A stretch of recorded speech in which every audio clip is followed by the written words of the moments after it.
زندہ نماز۔ عام طور پر لوگ یہ شکایت کرتے ہیں کہ نمازوں میں یکسوئی اور توجہ نہیں پیدا ہو پاتی۔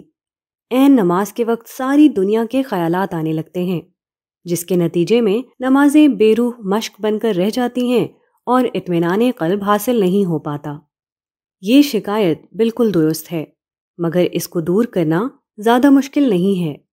نماز میں بے توجہی کچھ وجوہات کی بنا پر پیدا ہوتی ہے۔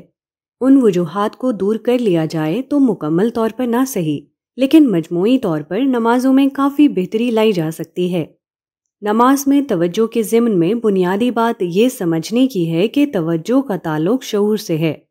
مثلاً آپ اگر ٹی وی پر خبریں دیکھ رہے ہیں تو آپ کا ذہن نیوز اینکر کی بات سننے اور سمجھنے میں مصروف رہے گا۔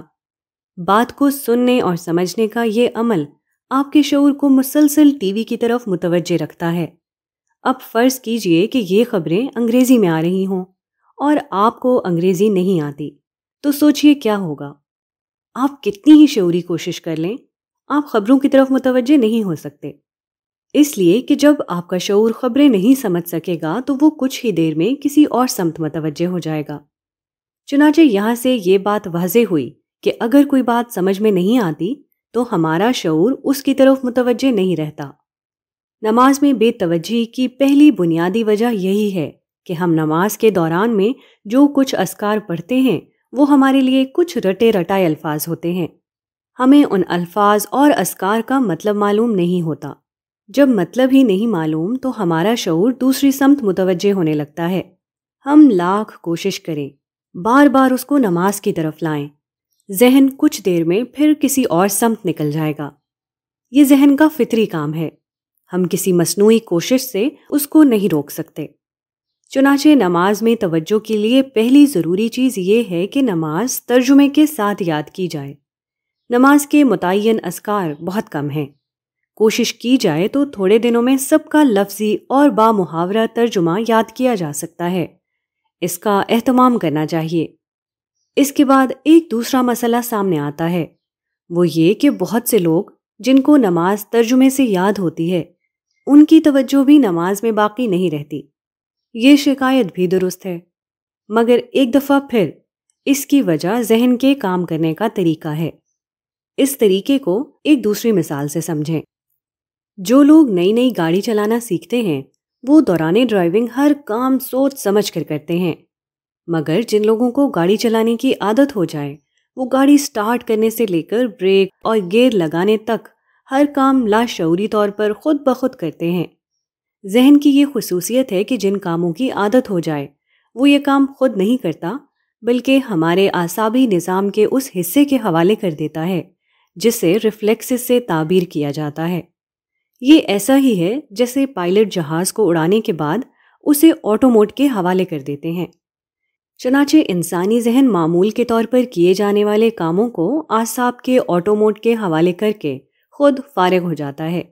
چنانچہ عام تجربہ ہے کہ ہم ڈرائیونگ کے دوران ہر چیز آٹومیٹک طریقے پر بلا سوچے کرتے ہیں، اور اس دوران میں ہمارا ذہن دوسری چیزیں سوچتا رہتا ہے۔ ٹھیک یہی نماز میں بھی ہوتا ہے۔ نماز متعین اعمال جیسے تکبیر تحریمہ، قیام، رکوع، سجود، قعدہ اور سلام جیسے اعمال پر مشتمل ہے۔ ہم ان اعمال کو معمولاً ادا کرنے کے عادی ہوتے ہیں۔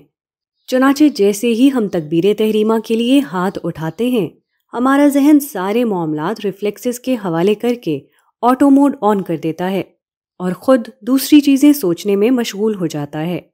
ہم لاکھ نماز میں توجہ قائم کرنے کی کوشش کر لیں، ذہن اپنی ساخت کے تحت تھوڑی دیر میں پھر معاملات آٹو موڈ کے حوالے کر کے دوسری طرف متوجہ ہو جاتا ہے۔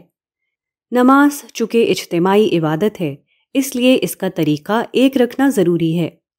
چنانچہ نماز کے اعمال متعین ہیں، مگر اللہ تعالیٰ نے انسانوں کے اس مسئلے کو سمجھتے ہوئے ہمیں یہ آزادی دی ہے کہ کچھ مختصر اور متعین اذکار کے سوا خدا کی حمد و ثنا، تسبیح، تمجید، تعریف، تقدیس، دعا اور درود و سلام کے ضمن میں جو چاہیں پڑھ سکتے ہیں۔ نماز کے متعین اذکار بہت مختصر ہیں، جیسے سورہ فاتحہ، اللہ اکبر، سمع اللہ لمن حمدہ اور سلام وغیرہ۔ اس کے علاوہ نماز میں کوئی چیز متعین نہیں ہے، چنانچہ قرأت کرتے ہوئے یہ آزادی ہے کہ جہاں سے چاہیں اور جتنا چاہیں قرآن پڑھیں۔ اس کے لیے ہمیں یہ اہتمام کرنا چاہیے کہ زیادہ سے زیادہ قرآن یاد کریں تاکہ مختلف نمازوں اور رکعتوں میں قرآن کا الگ الگ حصہ پڑھا جا سکے۔ اسی طرح رکوع، سجود اور قعدہ وغیرہ میں بھی رسول اللہ صلی اللہ علیہ وسلم مختلف مواقع پر مختلف اذکار پڑھا کرتے تھے، ان کا اہتمام کرنا چاہیے۔ اس ضمن میں ہمیں ان اہل علم کی رائے سے اتفاق ہے جو ان ذاتی اذکار اور دعاؤں میں عربی کی شرط نہیں لگاتے۔ نبی کریم صلی اللہ علیہ وسلم اپنی ذاتی زبان عربی ہی میں اللہ کے حضور ذکر و مناجات فرماتے تھے، یہی اسوہ حسنہ ہمارے لیے ہے۔ آپ عربی کے مسنون اذکار کے علاوہ اپنی زبان میں جس طرح چاہیں خدا کو یاد کریں اور اس کے حضور اپنے معاملات پیش کریں۔ اس ذاتی ذکر اور دعا سے آپ کی نماز خدا سے ایک زندہ مکالمہ بن جائے گی۔ یہ زندہ نماز ایسی نعمت ہے جس کا کوئی تصور رٹے رٹائے الفاظ پڑھنے والا شخص نہیں کر سکتا۔ اسی سے نماز میں توجہ، خشوع، محبت اور شوق پیدا ہوتا ہے۔ یہی وہ چیز ہے جس کی آج ہر نمازی کو ضرورت ہے۔